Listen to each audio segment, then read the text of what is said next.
nothing to do with you. Steve believed in you. He trusted you.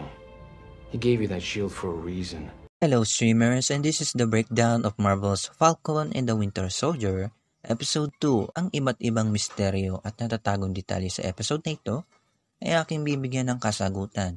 Simulan na natin.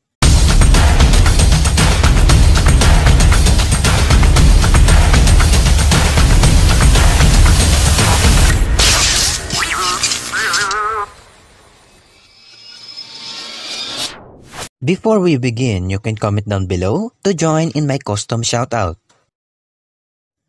Dito natin nakilala si Lamar Hoskin, isa sa mga kasamahan ni John Walker. At si John Walker na halos ginagaya si Steve bilang si Cap kasi ayaw niyang biguin ang ilan sa mga nasa likod nito.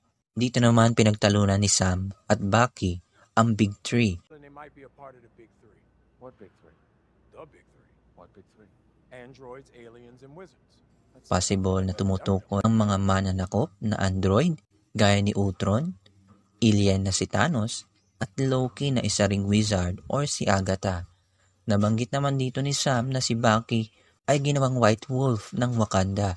Kung matatandaan nyo, matapos ang Captain America Civil War, nanatili si Bucky sa Wakanda at sa pelikulang Black Panther, pinangalanan siya bilang si White Wolf. Sa comics, ang White Wolf ay isang Wakandan police or hunter.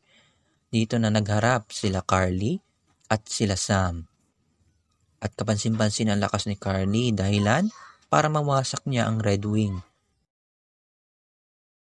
At dito na nakisawsaw si John Walker. Mapapansin na halos walang pakialam si Walker na tamaan si Bucky. Dito na minaliit ni Walker si Sam dahil sa samahan nila ni Steve noon.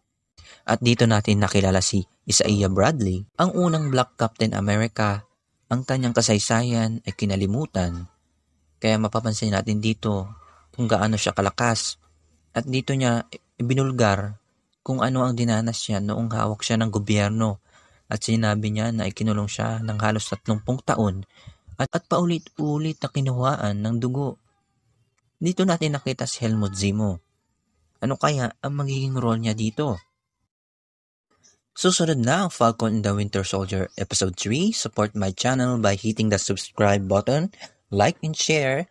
I'll see you streamers on the next one.